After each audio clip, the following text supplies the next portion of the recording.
Okay, 7th standard हम लोग का क्रिया को ही देख रहे थे। तो क्रिया के हम लोग भेद देख चुके हैं और स्वाध्याय की तरफ जा रहे हैं। तो स्वाध्याय में हम लोग पेज नंबर 20 पर आए हैं। देखिए यहाँ पे तो हमने क्या कर रहे थे, क्वेश्चन नंबर 2 को सॉल्व कर रहे थे, जिसमें आपको अकर्मक या सकर्मक लिखना था। तो हम लोग उसी को आगे कंटिन्यू करते हैं। आम के पेड़ पर 4 पक्षी बैठे हैं। तो बैठने की क्रिया है, तो साथ में कोई भी कर्म न होने के कारण उसको अकर्मक कहेंगे। हम सब ने पुल की जानकारी पढ़ी है। तो पढ़ने की क्रिया है और क्या पढ़ी है, जानकारी। तो यह हो गया हमारा सकर्मक। लड़की आम खा रही है। तो खाने की क्रिया है, क्या खा रही है, आम। तो ये भी बन गया सकर्मक। तुम्हें अपना काम स्वयं करना चाहिए। तो इसमें आपको क्या करना चाहिए, काम, है ना। तो ये भी कर्म हो गया, इसलिए ये भी सकर्मक है। पेड़ पर 4 फल लगे हैं। तो इसमें तो कोई कर्म नहीं दिखता, इसीलिए ये बन गया अकर्मक। यह एक समृद्ध गांव था। तो इसमें कोई भी कर्म न होने के कारण यह भी है अकर्मक। और आखिरी में मैं अपने आप खाना ले लूँगा। क्या लेने की क्रिया है, क्या लेने वाले हैं, खाना। तो यह बन गया आपका सकर्मक। तो ऐसे इस तरह से आपको सकर्मक और अकर्मक ढूंढ कर लिखना होता है।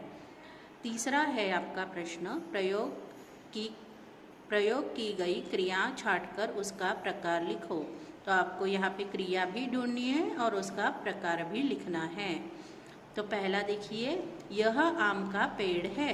तो है यह क्रिया है और कोई भी कर्म न होने के कारण उसे हम अकर्मक कहेंगे, ठीक है।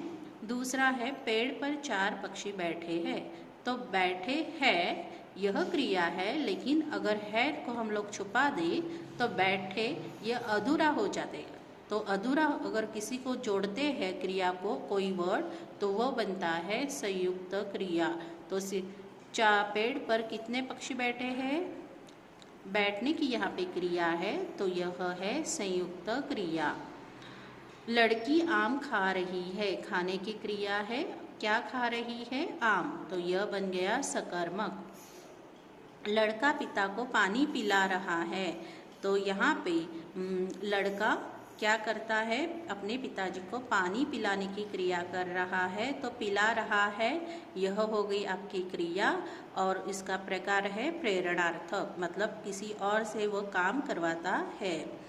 पेड़ के ऊपर चिड़िया चढ़ रही है, यह है क्रिया और है ये जिस आपको ये सेंटेंस पूरा करने में मदद कर रहा है, इसीलिए यह है सहायक। ये क्या है, सहायक है।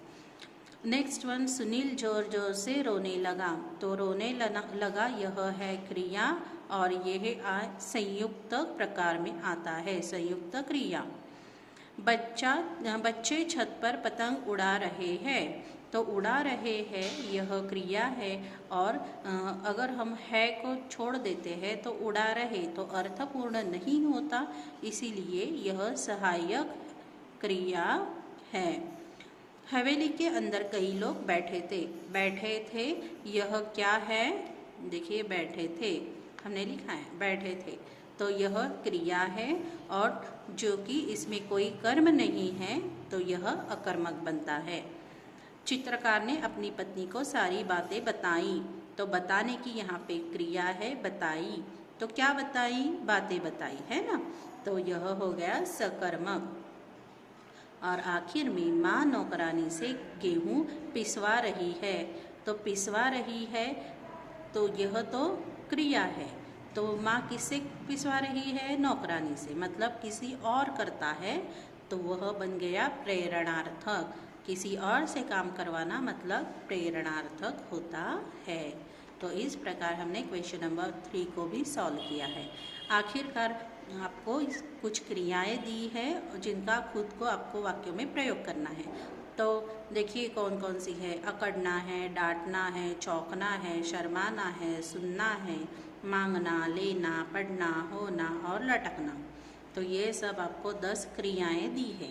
उसमें से मैं सिर्फ आपको 3 करके दिखाऊंगी, बाकी आपको खुद को करनी है। 7 जो क्रियाएं हैं उनका वाक्यों में आपको खुद को प्रयोग करना है। पहला है अकड़ना। अकड़ना, इतना क्यों अकड़ रहे हो? Question mark. दूसरा, डांटना। बात ना सुनने पर पिताजी ने रमेश को डांटा।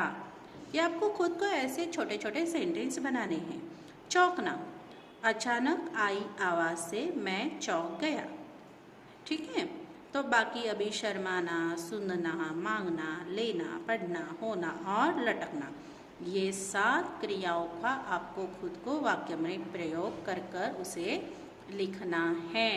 यही है आपका होमवर्क, जो आपको देखिए मैंने यहाँ पे लिखा है।